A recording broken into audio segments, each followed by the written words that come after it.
Maktoum Prod. N'oubliez pas de vous abonner et activer la cloche de notification. Badrul Boutouri, Khatmul Maktoumi, Hawi Shariati, Hamil Haqiqati, Alam Tarbiyati, Zul Izz al-Mukarram. MashaAllah.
Les salutations vont commencer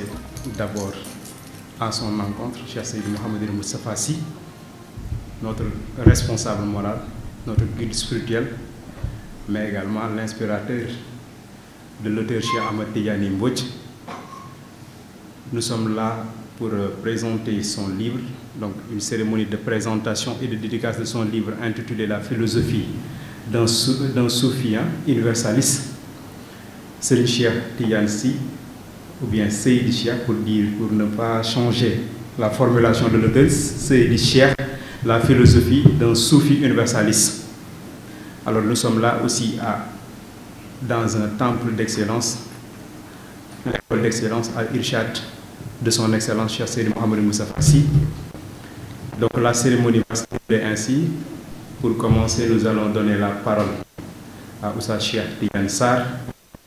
qui nous fera l'honneur de nous présenter brièvement le livre et son contenu.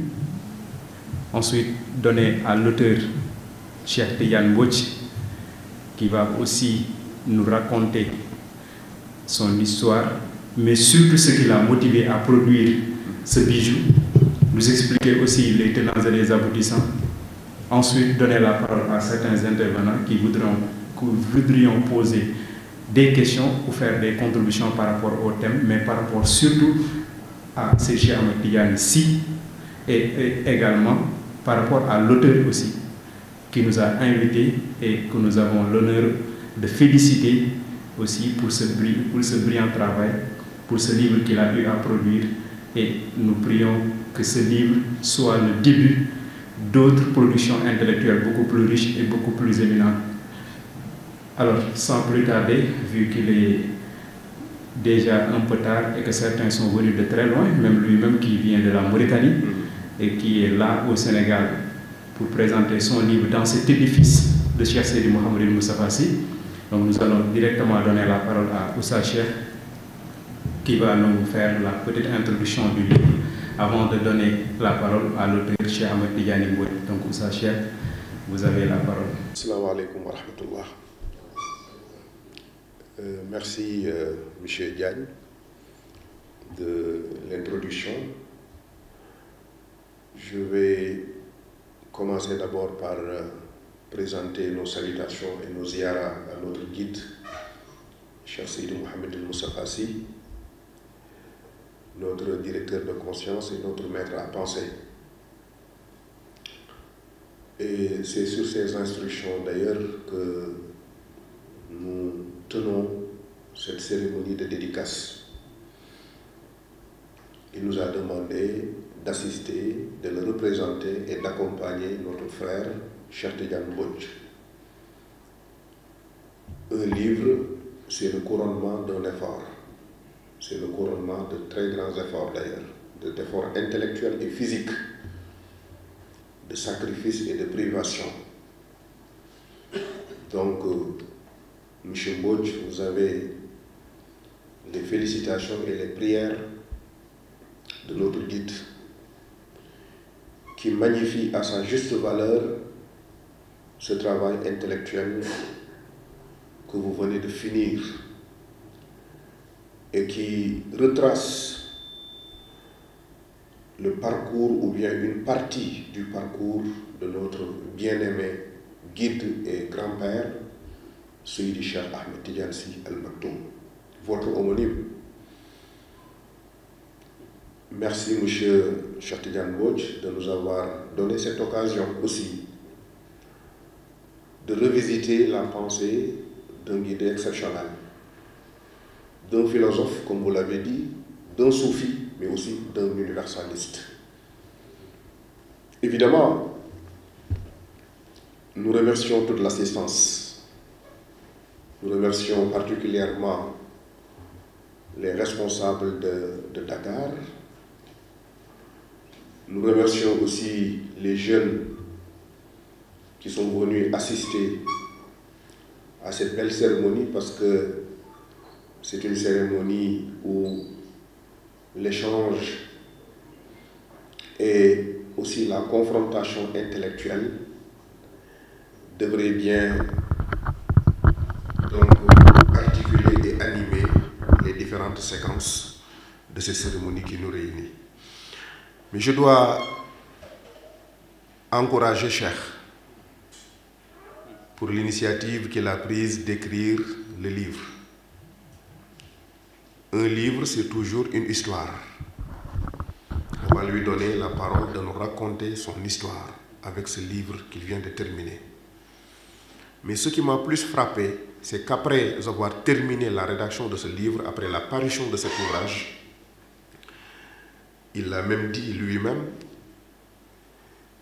il y a eu 2 événements. D'abord, il y a eu la naissance de son fils. Deuxièmement, il y a la disparition de son père.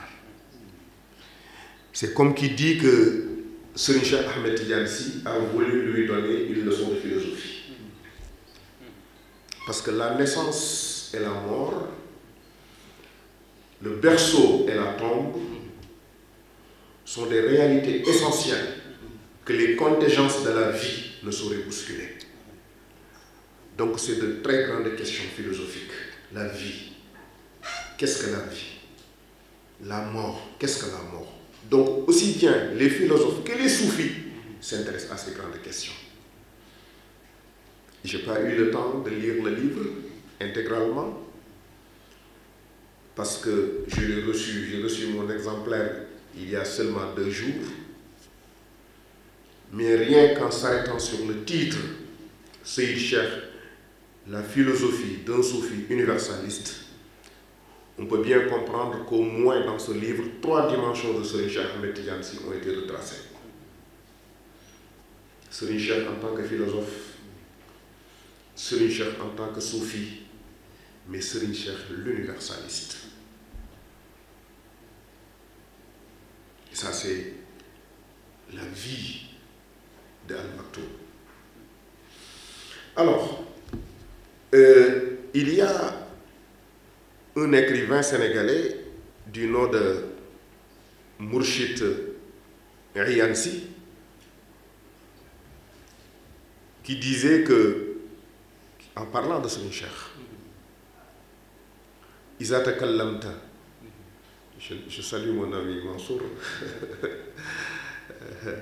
mon ami Mansour qui a été formé à Al-Azhar. Donc c'est des arabisants, ils sont aussi parmi nous. Je ne sais pas, c'est l'hégémonie du français ou quoi, mais en tout cas, eux, ils comprennent. La chance des arabisants, c'est que quand les francophones parlent, ils comprennent. Mais quand ils parlent, les francophones ne comprennent pas. Donc ils ont un avantage sur nous. Alors, إذا تكلمت فالسقراط مبتسم وإن تكلمت وإن وعظت فقطب في الدواوين. Je peux traduire quand il dit, quand tu parles, en s'adressant à Serigne Cheikh, quand tu parles, tu tutoies Socrate. Mais quand tu prêches,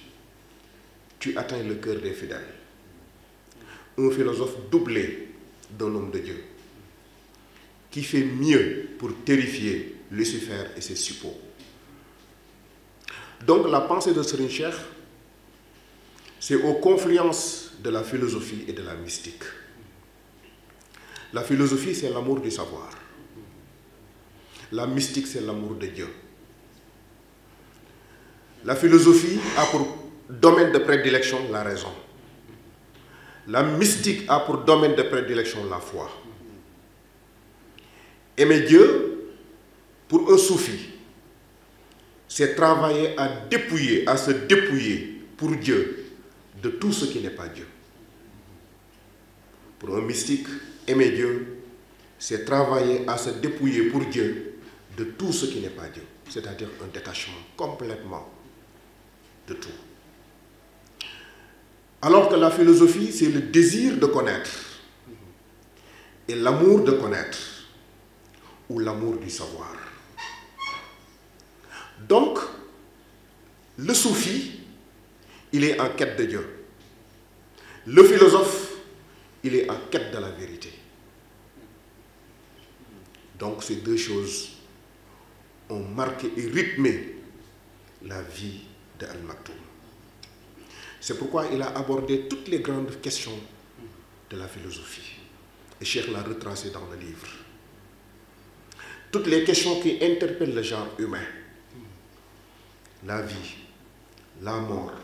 la transcendance, l'angoisse existentielle, l'art, l'esthétique, et j'en passe. Mais en tant que philosophe, il a vécu tout ce que les philosophes ont eu à rencontrer dans leur vie.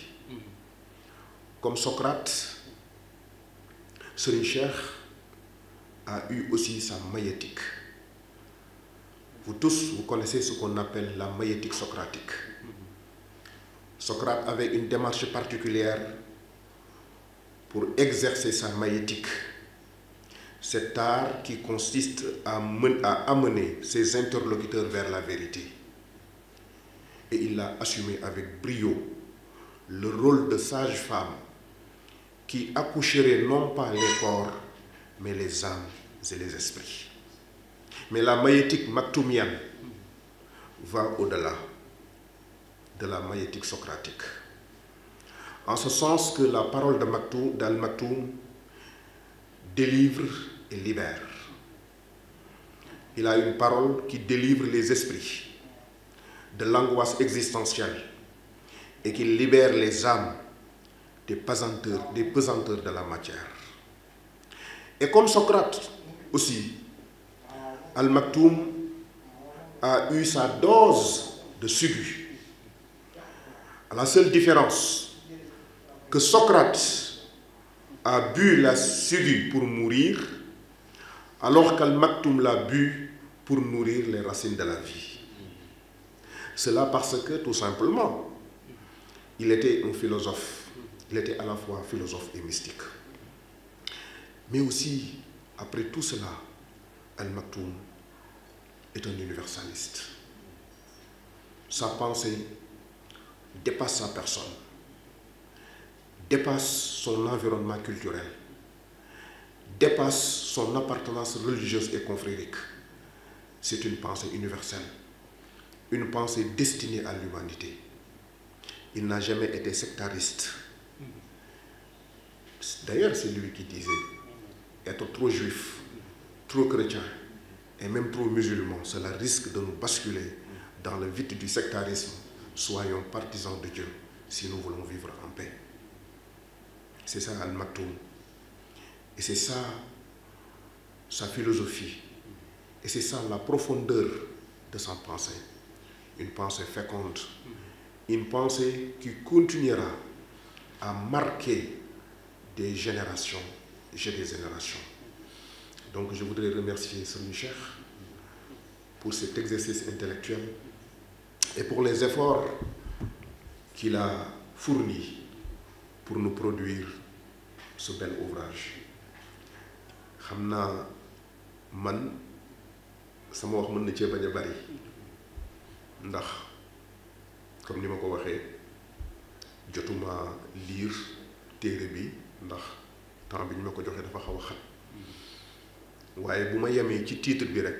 gis naa ni téere bu am solo la waaye bala may dugg sax ci ñaari baat ak ñett yi ma ciy wax ci wolof dañuy njëkk nuyu sant suñu kilifa Cheikh Seydi Mouhamadul Moustapha Sy. Et ça je ne l'ai pas dit en français mais je voudrais dire en français que si aujourd'hui nous aimons Al Maktoum, si aujourd'hui nous aimons la pensée de Al Maktoum, si aujourd'hui nous avons cette propension et cet amour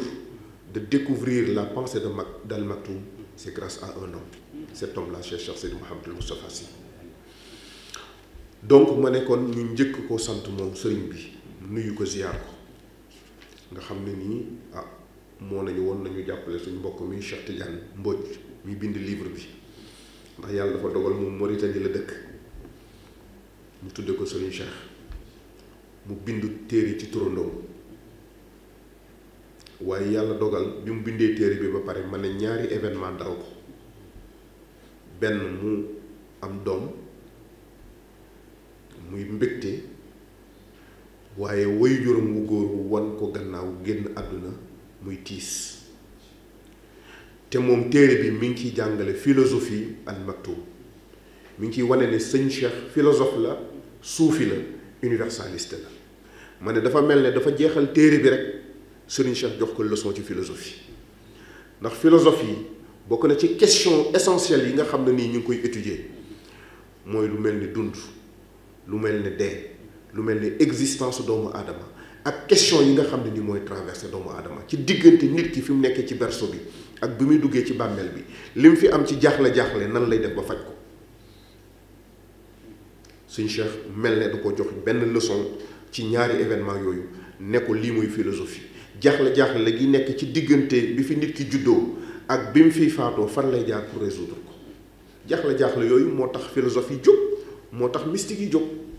ku ci nekk nag am na nooy gàggantee ñi nga jàkkaarloo waaye nag sëriñ Cheikh dafa boole ñaar yi moom laa doon wax léegi ci bayit boobu nga xam ne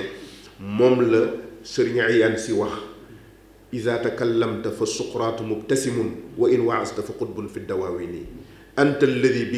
bi kilal amrayni mujtamiun lillahi darruka yaa didda shayatini loolu la ko sëriñ Ayaan si wax ne ko soo defee discours mu ne ko Socrate dafay muuñ Socrate day muuñ parce que Socrate day xam ne am na un collègue boo xam ne bokkul ak moom époque bokkul ak moom continent bokkul ak moom diine te ñoom ñaar seen xalaat laxasoo la waxuma sax loolu waaye sëñ Cheikh day gàgganti Socrate maa muntaha Socrata wal malaa'il ula tabi'uhu mais illa gurbatun fa himaamu wa kadaka aflaatuunu fi araa'ihi man naqdu xararahu wala ibraamu ndax man lam ya'udda muhammadan fi ilmihi fal ilmu fihi xasaaratun wa malaamu loolu mooy moo def la beauté et la sublimité de sa pensée mooy ñoom Socrate ci xel rek lañ liggéey moom nag dafa liggéey ci domaine bu gën a fort xel muy le domaine de la foi ñaar yooyu mu boole nag ci xalaatam moo jur profondeur am xalaatam boo xam ne nii faw universaliste rek la mën a doon mooy koo xam ne nii bu toggee xalaat ba yàqu ko day weesu jëmmam xalaatam day weesu diineem xalaatam day weesu xeetam day weesu askanam pour humanité bi yépp mën koo jariñoo moo tax foo gis un universaliste du nekk ku sectaire foo gis un universaliste day nekk un homme profondément humaniste te loolu mooy li nga xam ne nii moom la Al Maktoum def ci wàllu xalaat Cheikh nag donc indil ñu suñu maam jooju ci ñetti dimension yooyu suñu Cheikh en tant que philosophe suñu Cheikh en tant que soufi waaye ñaar yooyu yépp nag li ko mooñaale ci ñoom ñaar seen dénominateur commun mooy l'universalité de suñu Cheikh wala l'universalité de sa pensée xam nga man sax danaa ci yokk beneen gannaaw bi mu nekkee philosophe nekk soufi c'est un homme d'action aussi c'est un homme de pensée et action am na ñoo xam ne xalaat rek lañ def mais am na ñoo xam ne bi ñu xalaatee ba pare xalaat bi dañ ko jël transformé ko muy jëmm pour soppi société bi. Il a été dit que les philosophes n'ont fait qu'interpréter le monde et qu'il convient de le changer. Philosophie, il faut nous interpréter le monde. Mais les hommes d'action, ils ont changé le monde. Serigne Cheikh était un philosophe et un homme d'action. Il a joué aussi sa partition pour changer le monde. loolu tax nga gis xalaatam ba tey du ñu gunge di gunge askan bi di gunge képp koo xam ne nii borom xel nga kon man sama wax mën na ci bañ a sori question yi nga xam ne nag moom la philosophe di aborder yépp boo duggee ci Pensées Al Maktoum da nga ko fa fekk Cheikh abordé na ko ci biir téere bi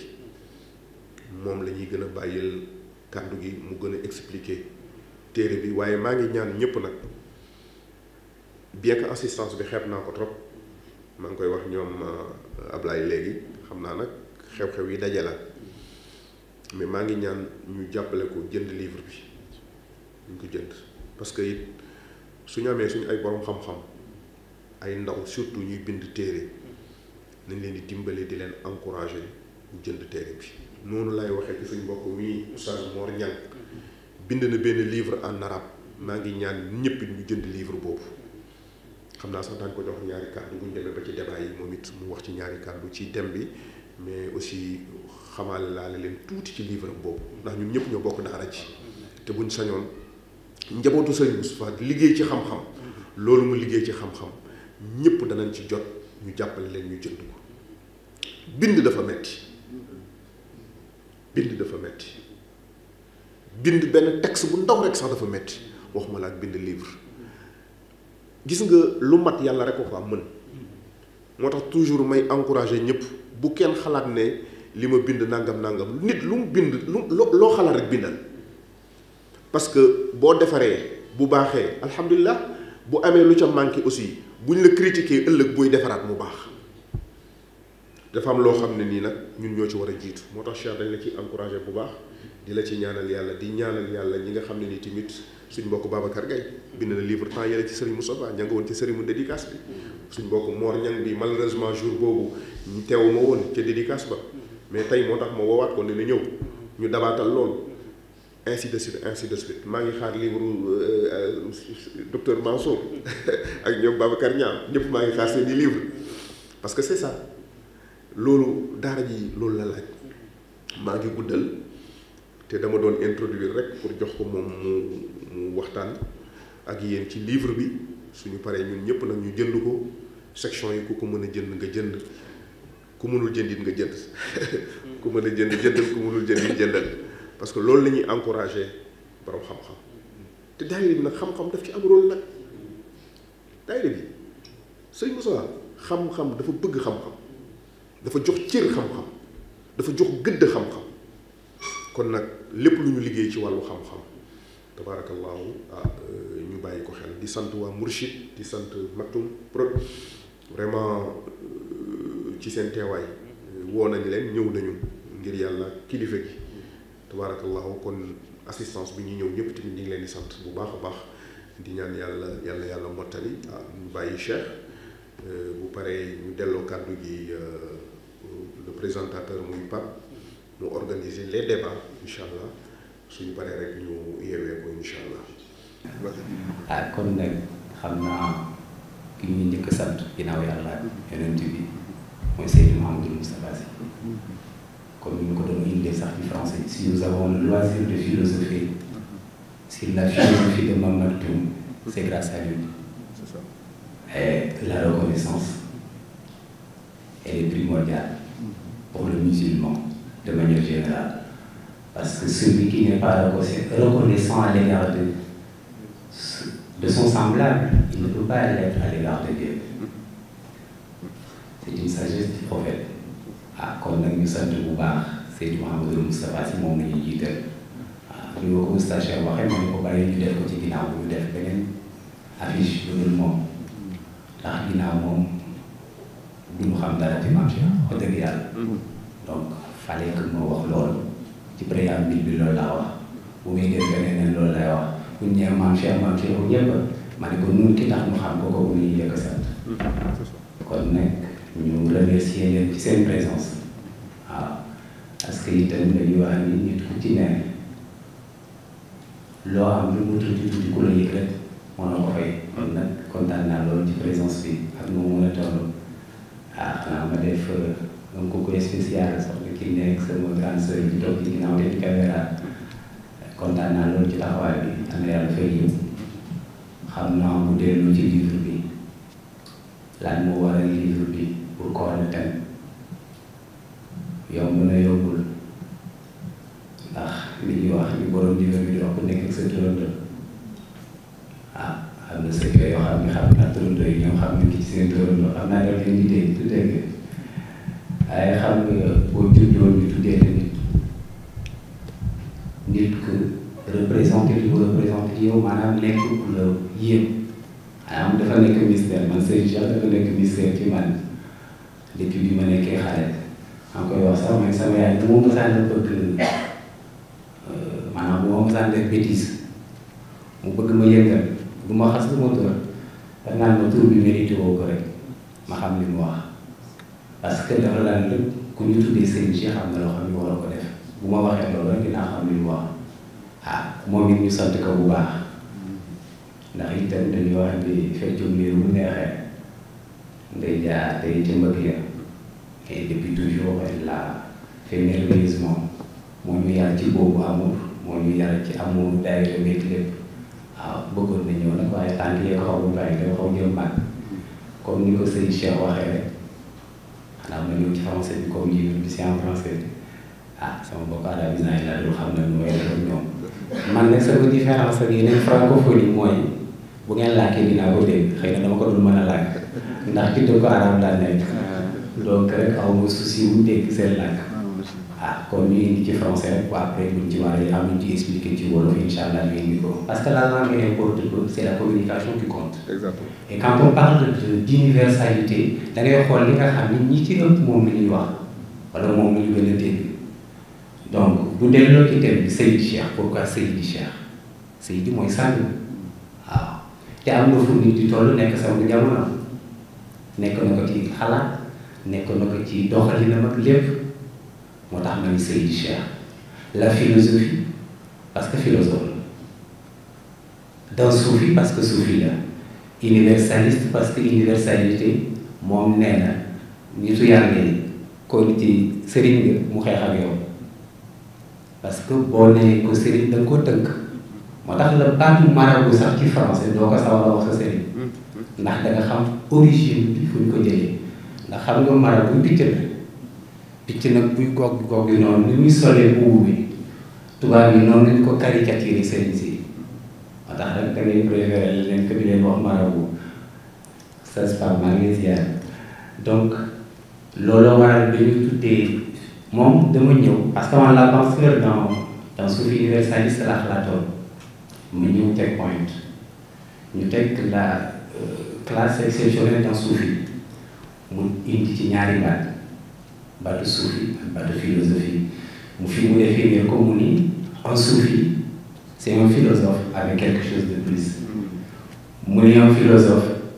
c'est un soufi avec quelque chose de moins kee am na lu ko manqué kii dafa matle par rapport parce que bu ñu nee philosophie xalaat dafay dugg amour de la sagesse sax wala amour du savoir wala amour la mais façon bi nga koy aborder mën nga jum ci sa tëralinu xalaat ci sa concept de départ mën nga jum xam nga li philosophe bi wax ni je pense donc je suis mu ni ko déet balaa ngay penser bay di nekk foo nekkoon ak kan moo la bind ba nga nekk mu ni nag le soufi c'est un philosophe avec quelque chose de plus parce que toutes les réponses se trouvent dans le Coran parce que alxuraan ma farratna fil kitaabi min shay'in la wax te buñ koy firi ci wolof dafa ne yàlla ko mu ni sàgganu ma xam nga ni sàgganul maanaam nee na question boo mën di poser sur le plan existentiel yàlla nee na réponse bi mu ngi ci alxuraan te suuf yi nag seen base alxuraan la moo tax ñu am plus lu philosophie amul philosophie di nga ci gis ku philosophe ku doxal ay siècle xalaat ñu dem ba ci biir ñu yegg ni xalaat yu baaxul mais un soufi doit parce que base bi ni mu ko waxee parce que dafa ni culture dafa am ce qu'on appelle base mu ni la culture n'a qu'une seule base c'est l'esprit de Dieu te suufi yi foofu nu ñuy tànkee donc xëy na loolu lañ leen indi en préambule ci wolof donte français bi léeg-léeg mu xaw ci bare parce que itam léeg-léeg ma wax ko mais bu ne ma yow français léegi da ngay làkk français rek ma ne ko déet yéen yow lu jàngi français yow bu leen lu jàngi wolof yéen fu leen lu jàngi arab donc c'est normal nit nag làkk bu ko jàngee dina am lu mu def ci xalaatina donc livre bii di tax ñu bind ko c'est un hommage parce que nit koo xam ne xalaatam ku ne mën na ko jëriñoo moo tax ñu xalaatoon bind livre bi xëy na def ko en 15 thèmes lu tax 15 bi mooy chiffre 15 moo tolloog bi mu wuyjee boroomam muy le 15 mars moo tax ñu def ko en 15 thèmes commencé ci yàlla terminé par la mort et la mort xam nga thème bi sax la mort comme chaque chapitre dans chaque chapitre je commence par ce qu'on appelle un de ces proverbes ou de ces sagesses. Dans chaque chapitre, je commence comme ça. Et dans le dernier chapitre, le 15e chapitre, c'est la mort. Et là, il reprend Seydi Hadji Malick en disant que la mort est un centre d'intérêt à la fois mystique et scientifique. Ce qui peut résumer le livre.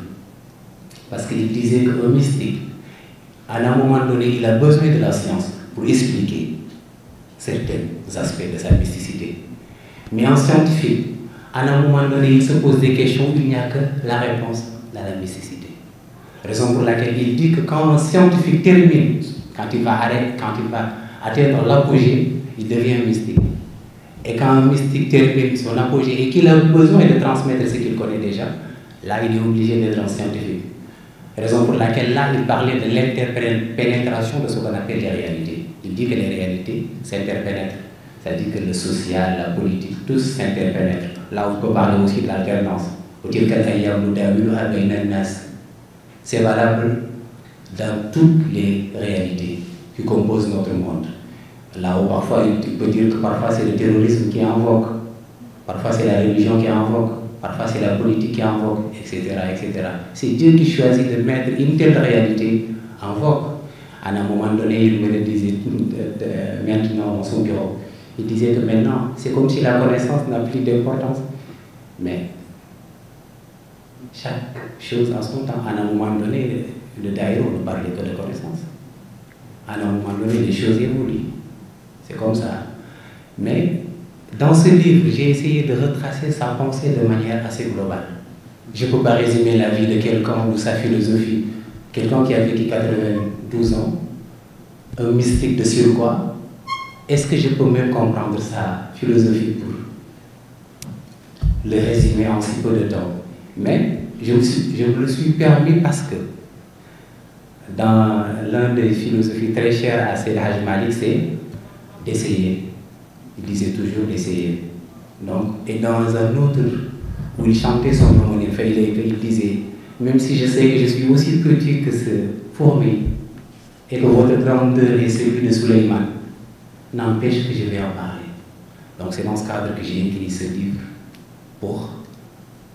leur rendre hommage. Donc c'est 15 thèmes, ça commence par Dieu. Donc Dieu c'est tout comme il le dit. Mais il disait que même si Dieu est tout,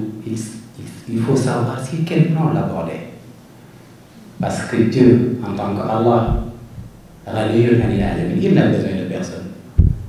Que ce soit les humains, que ce soit les anges, que ce soit qui que ce soit, il n'a besoin de personne. Mais en tant que roi, il a besoin de ses serviteurs. Donc, savoir sur quel plan aborder Dieu, c'est important. Et parmi les thèmes, il y a la jeunesse, il y a le couple, comment se comporter avec sa femme. Ça doit intéresser les hommes parce que on est de plus en plus moins, comment dirais-je, le nom c'est comment? Quand un homme se comporte bien avec sa femme. Hein? Jogging. Ah, jogging c'est du Wolof. Hein? Galant, c'est de la galanterie. Le prophète était galant et il le cite dans ses passages. Il disait que le fait de faire rire sa femme, ne serait-ce qu'une nuit, vaut le paiement de quelqu'un qui est mort dans le sentier d'Allah, comme un martyr. Juste pour vous dire. Parce qu'il dit que c'est celle que tu as prise tu l'as fait laisser sa maman, ses parents et tout, tu l'as amené en toi. Ne serait-ce que tu dois jouer le rôle de papa, de maman et d'ami et confident. Donc il y a tout ça. Il aborde la vie de couple de manière assez brève. Et quant à la jeunesse, c'est quelque chose qui revient souvent. Il dit que la jeunesse se doit d'aller en profondeur quand il s'agit de la réflexion, quand il s'agit de la connaissance. Quand tu vas à la mer, il te dit qu'il ne faut pas te contenter du début, il faut aller en profondeur. Donc ça, c'est des choses qui sont là. Il y a beaucoup de conseils qu'il a eu à prodiguer. Bon, souvent quand j'écris de ces conseils, je m'arrête à 7, parce que 7 c'est un chiffre quand même. Ah, je suis né en 87 ans. Mais si vous faites la numérologie de 2023, je pense que c'est 7, donc le livre est sorti. Donc il y a beaucoup de 7 dans ma vie. Et quand j'ai terminé le livre, au mois après, mon fils est né. Bon, mon fils aîné s'appelle Moussa, évidemment. Le deuxième s'appelle Khalifa. La famille est très mystique.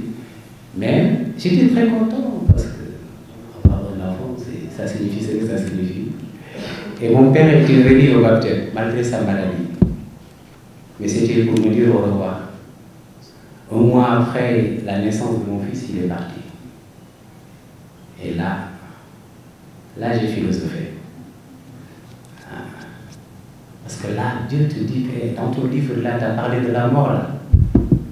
Tu as beaucoup théorisé sur énormément de choses. La réalité, c'est ça maintenant. Je vais voir ce que tu vas faire.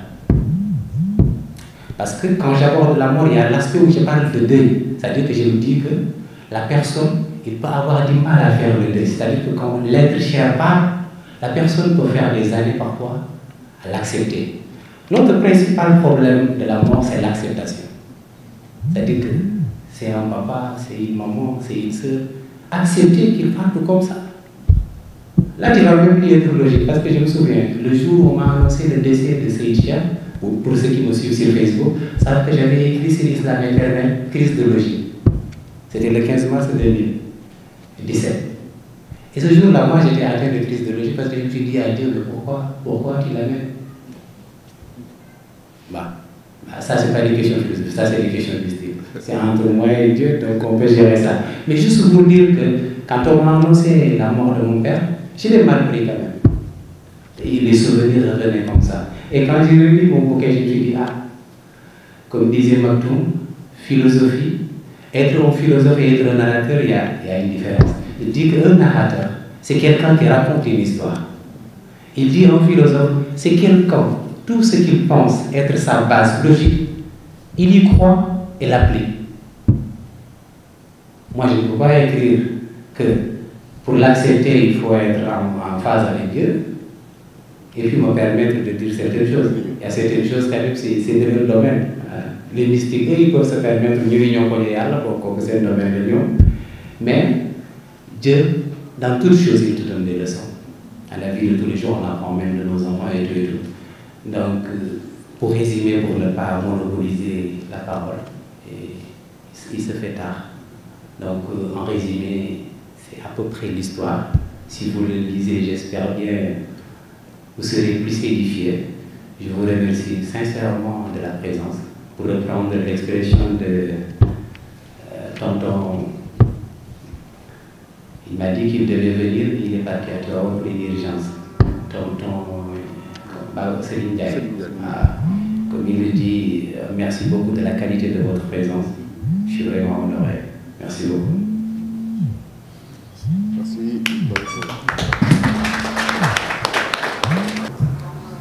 L'a connu à travers les réseaux sociaux. C'est un homme qui aime écrire, qui écrit sur tout et tout le temps. Donc s'il écrit un livre, c'est le couronnement de son travail. Mais ce qui est le plus important et le plus marquant, c'est malgré qu'il écrit sur tout et à tout instant, il a une ligne de conduite. Et c'est la ligne de conduite tracée par notre vénéré guide Cheikh Seydi Mouhamadou Moustapha Sy. Quand il parle de Serigne Cheikh, d'ailleurs, la plupart du temps, si j'ai des recherches à faire sur Serigne Cheikh, je le contacte automatiquement. As-tu ce document? As-tu ceci qui parle de Serigne Cheikh ou cela? C'est parce qu'on lisait à travers ses écrits l'attachement qu'il a pour son homonyme Cheikh Ahmed Tidiane Sy Al Maktoum, qu'il a défini en 3 dimensions. Et je pense que la dernière dimension résume toutes les autres dimensions. Quand il parle d'universalisme, ça résume toutes les autres dimensions. Et comme Oussa Cheikh l'a dit, on a eu l'honneur en 2023. Pour moi, c'est la 3e fois que je présente, que je préside, que je modère une séance de dédicace d'un livre écrit par un moustarchid sur nos vénérés guides. Après Mohamed Rassoul Sarr, qui a écrit sur Serigne Moustapha un recueil de poèmes, il y a eu Babacar Gaye, qui a écrit sur Serigne Moustapha l'universalisme, et Mame Cheikh a écrit également sur Serigne Cheikh Ahmed Tidiane Sy, sans pour autant parler de Oustaz Mor aussi, qui a écrit. Et ça aussi, je tiens à féliciter Oustaz Cheikh, qui n'a cessé de nous dire que le mouvement a cultivé la culture de l'oralité. On parle plus que l'on écrit. Il est temps maintenant que l'on renverse la tendance, parce que les paroles s'envolent, mais les écrits restent. Donc notre génération, les générations futures, comme il l'a tantôt rappelé, il faudra qu'on plonge et qu'on s'y mette, parce qu'on doit écrire et laisser des traces pour les générations à venir. Chers, félicitations. Félicitations pour ce livre, mais félicitations également pour cette présentation. Et je pense qu'il a parlé de différents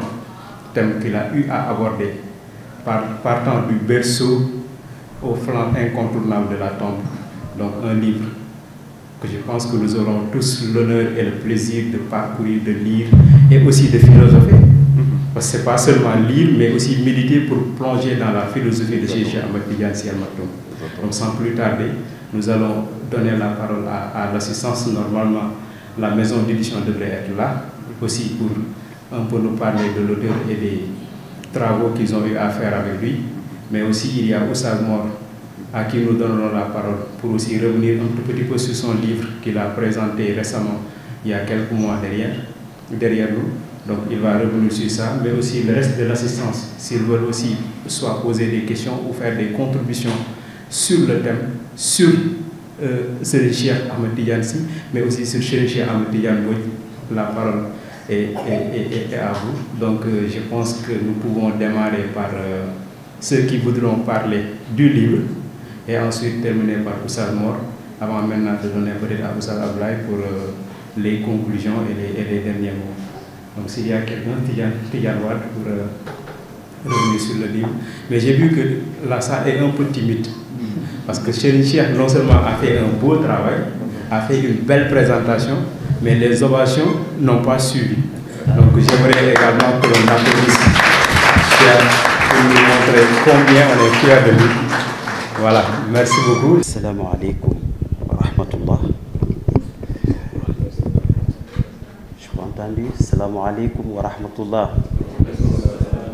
Ok. Avant tout, je voudrais rendre hommage et féliciter encore notre guide, Cheikh Seydi Mouhamadou Moustapha Sy. Parce qu'aujourd'hui, cette séance, cette auguste assemblée reflète encore son enseignement, mais reflète encore ses objectifs par rapport au projet de société qui s'est tant mis depuis des années, depuis plus de 40 ans. Aujourd'hui, nous pouvons dire que la production de Cheikh Ahmed Tidiane Mbodj est un fruit d'un long travail de Cheikh Seydi Mouhamadou Moustapha Sy, parce qu'il nous a sevré, mais avant tout allaité, mais il nous a donné aussi le goût de la science, du savoir. Cheikh Tidiane, moi je le suis beaucoup. C'est peut-être aujourd'hui qu'on s'est pour la première fois vu, qu'on s'est rencontrés, mais je le suis tout le temps. Et un jour, il a déclaré sur les réseaux sociaux qu'il va quitter. J'ai essayé de le contacter, mais je n'avais pas pu le faire. Simplement, c'était pour lui dire qu'il ne fallait pas le faire, parce que nous, on le suit. Nous le suivons de très près. Je suis Cheikh Tidjani, toujours au lendemain de la communication de Cheikh Seydi Mouhamadou Moustapha Sy. Durant les Mawlid, durant les Colisées, les universités du Ramadan, les conférences qu'il a tenues à travers le Sénégal, en Gambie, mais surtout le Mawlid. Il faisait souvent un résumé du discours de Cheikh Seydi Mouhamadou Moustapha Sy. C'est pour vous dire que c'est un homme qui suit de très près l'enseignement de son guide, le responsable moral, Cheikh Seydi Mouhamadou Moustapha Sy. Récemment et depuis plus de 2 ans, je le suis et je sais qu'il fait beaucoup d'efforts même pour nous rendre encore plus digestes. Plus digestes, je dis, les enseignements tirés du Colisée de l'éveil. Ça aussi, merci Cheikh Tidjani. Nous vous y font et puis nous vous félicitons. C'est une production, j'ai senti de l'art. Non seulement c'est de la philosophie, mais cet aspect artistique même, vous le sentez à travers l'agencement en 15 parties, chapitres. Ces 15 chapitres qui reflètent de Dieu à la mort, de Dieu à la mort. Entre-temps, c'est le Créateur, sa créature et ses créations. En résumé, en 3 parties. Quelqu'un qui part du Tout-Puissant, qui reconnaît d'où il vient, qui a des bagages pour se comporter et vivre et répondre, vivre en répondant, parce que nous sommes, Dieu a créé l'âme, Dieu a créé l'âme, hein, à son image. Donc, il veut que cette âme retourne en lui, pleine, saine et connaissante. Donc, à travers ce livre, vous verrez que Cheikh Tidjani a essayé de retracer, parce que malheureusement, j'ai cherché, mais je n'avais pas pu l'avoir. C'est aujourd'hui, à moins de, peut-être à 2 minutes ou 5 minutes du démarrage de l'activité, j'ai un peu lire les différentes parties, mais je sais que c'est intéressant. Félicitations, Cheikh Ahmed Tidjani. J'allais demander à Oussa Cheikh que cette séance, pourquoi pas ne pas le multiplier avant son retour en Mauritanie, dans les différentes localités de Dakar. Aujourd'hui, nous, au niveau de Dakar 2, on serait prêt d'organiser cette séance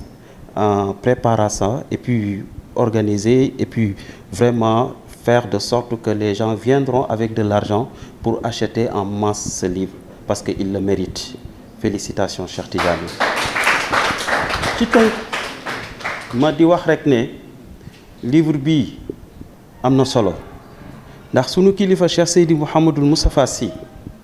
lii rek la soxla ci njabootam. ñu ngi lay ñaanal jàmm di wax ne lii am na solo ndax tey dina xiirtal ndaw ñi, xiirtal mag ñi, xiirtal képp koo xam ne xam-xam ñor na la nga góorgóorlu ba am ci loo mën a teg sa baaraam, parce que daara ji ñu nekk production intellectuelle daf ko soxla. Je pense que Oussa Cheikh mën nañu kii parce que fii c'est un centre xawma institut supérieur civilisation, je pense que vous pouvez nous donner le nom exact, mais dans la vocation de Cheikh Seydi Mouhamadou Moustapha Sy, un laboratoire la bëggoon mu nekk. Donc séance yu mel nii waxuma la muy am tous les mois, mais tous les jours wala toutes les semaines dañ fi war a am séance yu mel nii di ko fekkee borom xam-xam yi di ñëw. waxuma ñu bokk ci daayira wala kii, mais ñeneen sax dañ leen fa war a invité ñuy ñëw di jonjonte ak ñoom. maa ngi félicité Oustaz Mor, ñoom docteur Mansour ak ñi Oustaz Cheikh wax léegi ak ñi leen jiitu di def production yi. mais doon naa ñaan di wax mbokk yi nga xam ne ñu ngi ci daayira bi yépp, production yu mel nii nañu organiser séance yi ñu di ko def de façon solennelle, cellules culturelles yi juddu ñuy toog di jonjonte ak ñoom kenn ku ci nekk ñu am temps préparé. ndax man ci sa dernier chapitre bi rek laa lay poser question sur la mort mystique. La mort mystique, vous avez évoqué la mort mystique. Pour conclure que c'est en cela que Serigne Cheikh Ahmed Tidjani Sy est déclaré l'absent le plus présent. Vous allez nous revenir là-dessus. Merci pour ne pas monopoliser la parole. Assalamu alaikum wa rahmatullah. Ñi ngi jël nuyoo yeeg yëpp di ko teg ci loxo Oustaz Cheikh comme ni mu ko commencé. di remercier suñu frère peut-être li mu wax ci bind métti na peut-être ñun xam nañ ci tuuti di ko encourager bu baax a baax ndax pour man li Oustaz Cheikh wax sànq rek moo ci nekk peut-être nañ bind rek yeneen yi di ñëw mooy gën a baax incha allah ndax ku koy ragal rek doo bind te maam Cheikh la waxoon prix mu gàcce yi peut-être jamono ñëw na boo xam ne dañoo toll ci jamono bind te ñun kenn waruñoo njëkk ci terrain boobu ndax suñuy kilifa def nañ yëpp kon tamit suñ desee ginnaaw rek gàcce lay nuru di remercier waale suñu mbokk bi nga xam ne moo fi jóge léegi ak kàddu yu rafet yi mu wax peut-être ci livre bi bañ ko gisee thème bi am na solo mais li Oustaz Cheikh wax sànq peut-être mën naa ne ñun arabisants yi dañ koy tënk foofu mooy man lam yawudda muhammadan fi ilmihi fali ilmu fiihi xasaaratu wa malaamu ndax soo xoolee fa ilayka ku ne ak sa turandoo yal na yàlla barkeel incha allah si yamuntu xaqiqu jawharal insaani te Serigne waxoon ne jikko moom mooy langue universelle boo xam ne ñëpp ñoo ko bokk te loolu léegi moom moo ci am solo ndax ñun ba ñuy indi Maam Cheikh si suñu livre bi xar basaat sax laa koy tuddee ndax peut-être ay jéemantu la woon rek dañ ko tuddee xakimul umma te xakim boobu mooy xikma bi nga xam ne nii moom nga tudd l'amour de la sagesse boobu noonu te loolu noonu rek moo ëmb àdduna ndax yonente bi sax wa ma arsalnaaka illaa rahmatan lil alamin ud'u ila sabili rabbika bil hikmati wal mawizatil hasana kon peut-être livre la boo xam ne nii am nañ yaakaar ne lu ama am solo lay doon te incha allah comme ni nga ko waxee jamono bi léegi arabisants yëpp dañuy lire ndax sama mbokk yi yëpp ñu ngi université Cheikh Anta Diop di nabi peut-être li Oustaz Cheikh wax moo ci nekk yenn saay kàllaama arab bi moom mooy kàllaama yaaram bi mooy xaw a dominer ba yenn mooy da nga koy rusa tudd ak yooyu loolu moom mooy tax mais xam naa incha allah ci turu Muntada bi nga xam ne moom lañ àndal mu nekk benn cercle boo xam ne nii ay universitaires rek ñoom ñoo fa daje yaakaar naa war nañoo mat 150 nangam jëm kaw te ñi si gën a sama zaar gi am nañ bac toog am na ñoo xam ne nii macha allah ñu ngi def ay jéego yu am solo ci wàllu xam-xam bi ndax dañ ko tënk ci benn mbir muy fala asru ni daalin fii muxaataratin ni daalu fikirin isa ma galabu galaba waxoon naa ko sama benn contribution bañ nekkee Tiwaawoon maanaam pensée yi ñu am yëpp suñu kilifa yi ñun ñoo ko war a bind ndax ñeneen ñi nga xam ne nii ñoom gëm nañ seeni pensée ñu ngi koy bind te lépp luñ bind day sax te bu fekkee ay wax rek la ñuy yem daanaka dinañ dem ba benn moment boo xam ne ni dañ naan ñoom diwkat lan lañ fi def kon yii nii day nekk loo xam ni dañ koy encourager bu baax a baax comme suñu frère Tidiane li mu wax ndax ñun dañu bokk ci jeunes yoo xam ne nii ñun loolu lañ gëm il fallait ñuy bind il fallait ñuy nekk ci réseaux sociaux yi ndax yooyu noonu moom moo tolloo ak li nga xam ne nii moom mooy suñu jamono te seen turandoo moom mooy wax bi sayri zamanika sir kon tamit li Oustaz Lamine wax sànq moo ci nekk Maam Cheikh il fallait mu ñëw nekk koo xam ne nii dafay ñëw pour dimbale insaniya bi mu ci joxe benn misaal benn doomu sëñ Cheikh boo xam ne nii demoon na ci benn rencontre fekk fa kenn koo xam ne mi ngi koy expliquer naan ko bu fekkoon xam ngeen góor ga nekk seen dëkk yéen ñëpp mën ngeen see jariñu waxuma la Sénégal waaye continent bi te boobu Maam Cheikh la doon wax kon ñun ñi nga xam ne ni nag ñun ñoo ximmee ci gaal googu noonu yaakaar naa kenn waruñu see ëppale kon ni ma ko waxee sànq Muntada bi ñu ngi ànd ak Oustaz Mansour ak Oustaz Cheikh Tidiane Samb Oustaz Lamine Padane Oustaz Babacar Niang aussi moom mooy suñu doyen ak mbokk yi nga xam ne bëggoon nañoo ñëw mais comme ci mercredi bi la woon te ñëpp nekkuñu Dakar ñu ci ëpp ñu ngi Thiès Louga ak yooyu noonu moo tax ñu ne ñun waa Dakar nañ def benn délégation ñëw jàppale ki nga xam ne nii moom mooy suñu mbokk duñ ci yam sax incha allah xam naa dinañ jënd 8 livres yoo xam ne nii dañ ko koy jàppale te ñaan nañ yàlla du yam tey ndax peut-être ay arabisants lañ arabophone xawma mais même aller retour yi ba mu génnee jëndoon nañ 500 exemplaires pour jàppale ko suñu mbokk yi comme ni ko Oustaz Cheikh waxee maanaam dañoo nekk ci jamono boo xam ne waruñoo yem rek ñii arabe la ñu jàng wala ñii français la ñu jàng il fallait ñu jéem a boole lépp ñu ngi ciy nabi nag di leen tàllal loxo aussi yéen ñi jàng tubaab bi ngeen ñuy jàppale ci yenn côté yi ci encadrement bi ndax jamono bi foofu noonu la toll kon xam naa Maam Cheikh ci turu Muntada bi ci njiital Oustaz Mansour ñu ngi lay remercier bu baax di la wax ne kontaan nañ trop di wax ne assistance bi yëpp kontaan nañ maam Cheikh tamit yi mu indi kàddu yi mu indi daanaka loolu noonu moom moo tënk li nga xam ne ni moom la ñuy xalaat ci livre bi di ñaan yàlla barkeel yeneen i production tege ci bu fekkee ñun suñu livre bi moom xam naa ne ay xarbasaat la ndax histoire la civilisation la te dafa bëri xuloo loolu moom moo tax xam naa ñun tamit comme ni mu ko waxee rek dañu nekk ci daara joo xam ne nii duñ la baal ñàkk a jàng ak ñàkk a yar loolu moom mooy tax lépp loo nekk rek da ngay jéem di xool naka nga koy gën a yokkee ba ñu demee université gis ne lu ñu am mooy problème mu référence suñu mag ñi mais koo ci laaj ñaari mag la lay wax walla ñett ci lañ xalaatoon jël 100 personnes yoo xam ne nii Sénégal lañ nekk def leen ci benn livre mais yàlla dogal ñaari tome la tome bii moom moo génnagum am na 34 yoo xam ne nii ñoom ñoo ci nekk yàlla dogal comme maam Cheikh bi nga bind noonu mi ngi ci xaw nañ cee yaatal sax ndax bokku ne ci ñi nga xam ne moom ak borom Touba ak maam Maodo ñi ñu gën a yaatal ci seen dund ndax njariñ bi nga xam ne nii gis nañ ne am na ko ci bu fekkee ñun ñëpp delluwaat nañ ci bind yooyu peut-être génnee nañ ko di ñaan yàlla subhanahu wa taala mu may ñu yeneen ak yeneen topp ci bu ko defee rek incha allah liñ ci gën a soxla rek moom mooy partage bi lañ ci gën a soxla te mbokk yi ñu ngi ci xam naa ñu bañ a guddal rek ñu ngi jégalu bu baax a baax ci kàddu yi mbokk yi liñ ma waxoon pour ma wax ëpp na waaye boo fekkee Cheikh Tidiane yi mu tijj Cheikh Tidiane yi wàccee yow nga tudd Mor bëgg cee wax leneen day xaw a doy waar ñu ngi jégalu bu baax Pape maa ngi lay ziar bu baax a baax salaamaaleykum wa rahmatullah. macha allah ak ni mu teewee seen muntada boobu muy tudd noonu benn cercle la boo xam ne ñi ci ëpp nag ay arabisants lañ mais ñëpp ay mustarchid lañ nekk ay jàngkat créer seen benn groupe boo xam ne nii groupe WhatsApp la mais waxtaan ci xam-xam défendre cause kilifa gi défendre cause daayira bi xëy na nag du cadre bu formel ci bokk di instance bu formel ci daayira bi mais ay intellectuel lan arabisant mais ay mustarchid ba pare nag engagé ci cause góor gi moo tax bi ñu yégee lii tamit ma wax leen ne leen ñoom nañ teew parce que comme ci xam-xam la ñuy yëngatu nañ teew ndax fu ñu bindee livre rek boroom xam-xam war naa jóg parce que gis nga livre dafa am solo moo tax d'ailleurs sax li ñu tuddee autodafé mooy lakk téere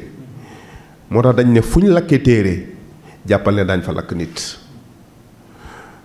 parce que téere doom la arab yi dañ ko tuddee doomu xalaat banaatul fikr ak banaatu sulb moo am bintu sulb mooy doom ji nga xam ne yaa ko jur ci sa ndigg walla yaa ko jur ci sa biir waaye téere nag mooy doom ji nga xam ne sa xalaatu ko jur moo tax boroom xam-xam yi ne fi doom di àgg nit fa la téere ak idée bu nit ki togg ba génne ko fa lay àgg nit Serigne Cheikh ne am na xalaat yoo xam ne nii bala nga koo génne nee na li jigéen di daj ci wasin jigéen li muy daj ci wasin ba am doom lu toll noonu da nga ko daj pour génne yenn xalaat yi moo tax nag ma jàpp ne c'est sacré moo tax kenn waru ko salfaañe kenn waru ko dëggaate kenn waru ko doyadal te loolu suñu kilifa ci la ñu yar moom la ñu jàngal moo tax kon waa Muntada bi ñu ngi leen di féliciter ñoom it livre bii mu bind aussi maa ngi ñaan nit ñi ñu jàppale ko moom it jënd ko muy basamaat bi basamaatu rijaal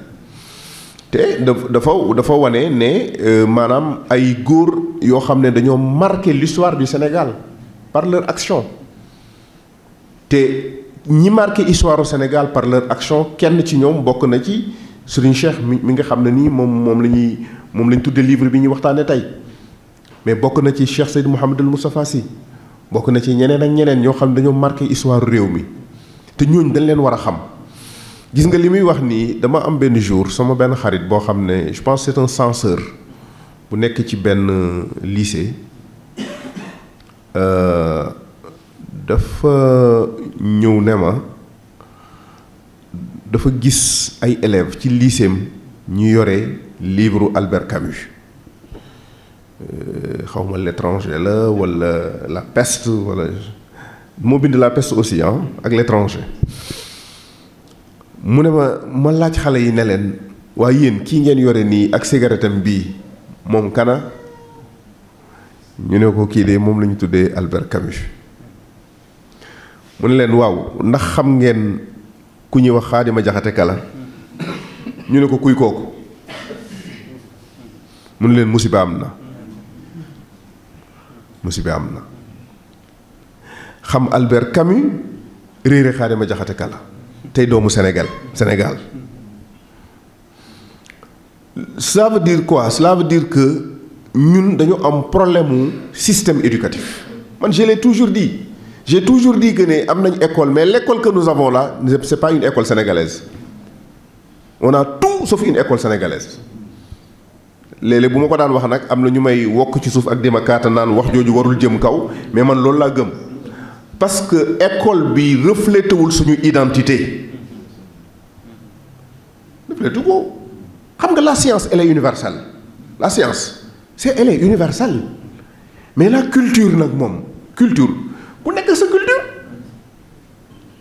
xam nga science 1 plus 1 égale 2 ni ñu koy waxee ci chinois di ko waxee ci japonais noonu lañ koy waxee ci wolof et pourtant Cheikh Anta Diop Cheikh Ahmed Tidiane Sy Al Maktoum Serigne Cheikh Ahmed Tidiane Sy Al Maktoum Seydi El Hadji Malick Serigne Touba et tant d'autres ils ont tout fait pour que ñu am suñu identité propre xam nga dégg nga sëñ Cheikh bañ naan ko ndax Sénégal am na philosophe te mu tuddal leen góor gi Youssoufa Diop à partir d'exemples très simples muy wane donc ne dafa am loo xam ne nii ci cadre universel lañ koy dugal loolu li muy tekki mooy waruñu xeeb suñ bopp moom la Oustaz Mor di jéem a wane ci téere bi pour wane ne am nañu lu war a mën a def fierté nationale mais ñun bu fekkee ne nii le modèle Jules Ferry ñun moom moo ñu gënal que le modèle de Seydi El Hadji Malick radiallahu anhu moo ñu gënal le modèle de Khali Amar Fall moo ñu gënal le modèle des Almaami du Fouta yoo xam ne nii seen révolution bi ñu koy def révolution française amagul parce que tout simplement am na lu ñu réere moo tax ce qui est à refaire dans ce pays là ay chantier yu mag a mag la chantier yu mag a mag lañ war a defaraat ci réew mi te loolu daf ci bokk xalaatin ndax man jàpp naa ni sincèrement am na loo xam ne nii war nañ ko gën a mën a jàngalaat nit ñi pour ñu mën ko xam bu baax a baax te daf ñuy jariñ parce que gisaguma réew mu développé teg ko ci culture u jàmbur ak ci xalaatunu jàmbur amul Cheikh Anta Diop daf doon wax dafa reprendre benn citation ci Nation nègre et culture defe naa la mu ne tant qu'un peuple vaincu n'a pas encore perdu la langue il peut encore espérer nee na réew luñ la not feeg yaa ngi moom sa làmmiñ nee na mën ngaa yaakaar waaye nee na boo demee ba perdre sa làmmiñ nag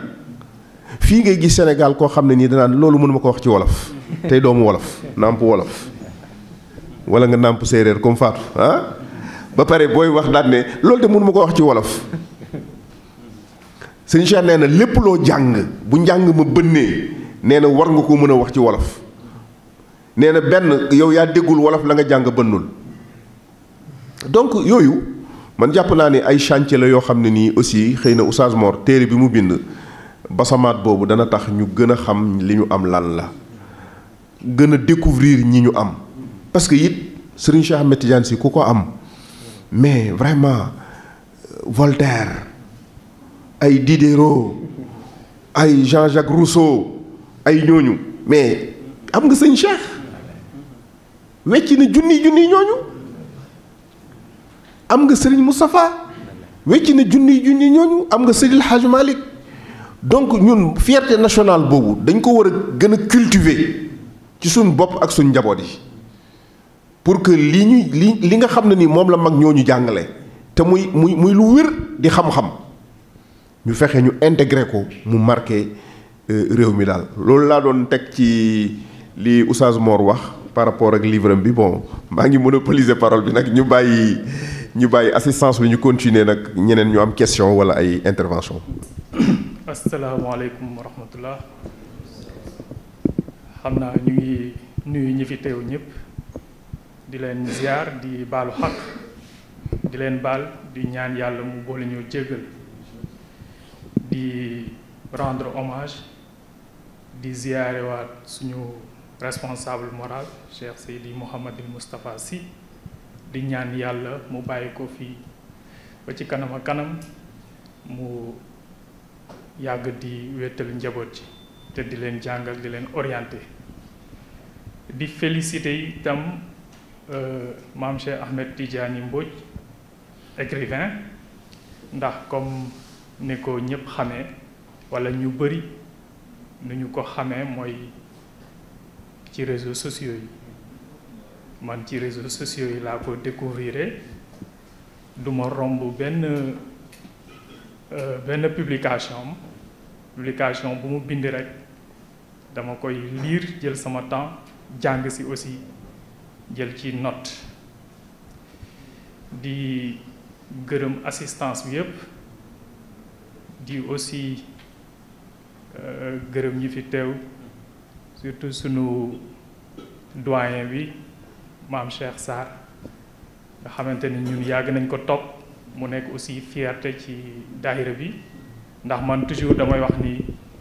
man université Ramadan laa déjee sama bopp ndax man génnewuma ci benn université waaye université Ramadan foofu laa génne ndax foofu laa doon dem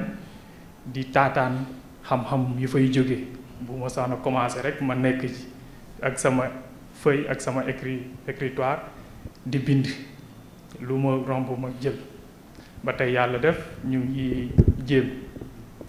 tey nag sama présence fii lenn rek la mooy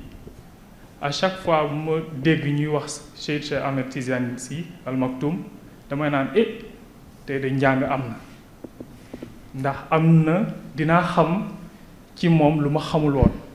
waaw ba keroog rek bi may envoyé d'ailleurs maay présent maa ngi tudd Arona Dieng voilà donc ba keroog rek bi may wax ak Cheikh ci WhatsApp maa ngi koy naan man de Seydi Cheikh géej la moo tax dinaa def lu tout pour ñëw teewee sa cérémonie de dédicace moo tax bi mu jógee rek ñu ne xaaral ñu dem teewee yàlla xam na ni loolu moo tax ñu teew fii pour rek ñëw encourager ko waaye ñëw jàng ci li mu bind li mu xam ci Seydi Cheikh te ñu jàpp ne ñun xamuñu ko ñi fi nekk aussi li ñu xam ci Seydi Cheikh te ñu jàpp ne ñun xamuñu ko ñu ne nañu ñëw rek yokk ci li ñu xamoon ndes ñun pour ñun Seydi Cheikh c'est kenn mënu ko jeexal kenn mënu ko jeexal man loolu laa gëm li may wax toujours te oustaz Cheikh mu ngi koy wax léegi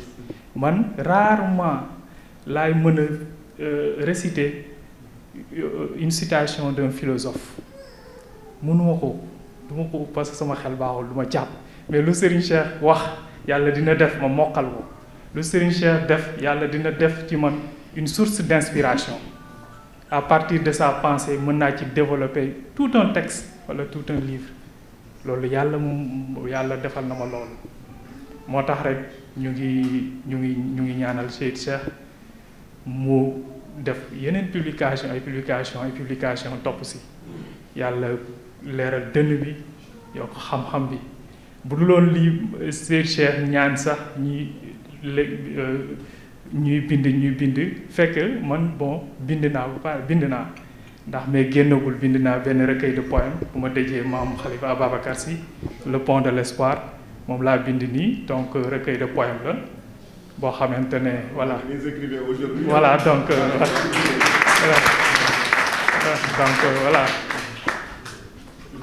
voilà donc buy résumer en quelque sorte l'action de Serigne Babacar Sy surtout ci ni mu indee daayira yi donc loolu lay wax en résumé mais di ci rendre hommage aussi sunu responsable moral tuddee ko un chevalier du savoir xam nga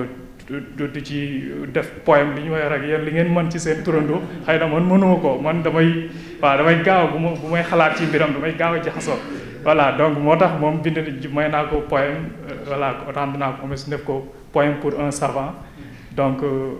ak ñoom maam Cheikh Ahmadou Bamba ñoom voilà mag ñi comme ni ko suñu kii def ko mais aussi di ci développer ay thèmes raison d'être la quête de soi donc ci en poésie di ko def voilà ak benn aussi livre buy wax les essais de la mer donc boobu aussi mu ngi en cours d'édition day wax ci jafe-jafe yi nekk ci géej yi ngay dégg ñuy wax licence de pêche yeeg ak géej gi aussi nu mu nekkee un monde mystérieux voilà donc voilà nga xamante ne lu bëri xew na ci la colonisation la traite négrière c'est une voie boo xamante ne moom la ñuy njëkk a emprunter pour di def yooyu donc moom il est en cours d'édition ak boo xamante ne ça parle du parcours de l'équipe nationale à travers 3 générations Bokandé El Hadji Diouf ak Sadio Mané donc boobu aussi léegi mu génn donc 3 yi ñoo war a génnandoo incha allah donc voilà donc loolu rek la ñu amoon ci mais nag di féliciter franchement sunu mbokk bi Imam Cheikh Ahmed Tidiane Sy di Mbodj sant bi rek moo ko yàgg voilà di ko encourager aussi franchement voilà yaakamti nañu découvrir li nekk ci livre bi quoi incha allah ok maa ngi leen di gërëm. asalaamaaleykum nuyuwaat di jaajëfal bu baax ñi jot a intervenir commencer par grand Tidiane stage moo rek frère sama frère be Arona waaw moo ma dàq pilim téeméeri junne yoon waaw ay xam naa gars yi xamuñu ko man nag la gars yi xam ci réseaux sociaux yi ndax maa gën a bari wax ñëpp xëy na looloo tax ñu bari xëy na miin ma waaye comme li mu wax rek ci wàllu question bi nu ñu ñëw directement xëy na bu ñu tuddee dee mag ñi dee bi ñu ragal mooy dee spirituel maanaam kiy dund te yëgatul yàlla ci boppam ñoom boobu nu ñu ragal mais bu dee dee bi ñu xam bu physique bi ñoom dañuy jàpp ni rek da nga fay jaar làqu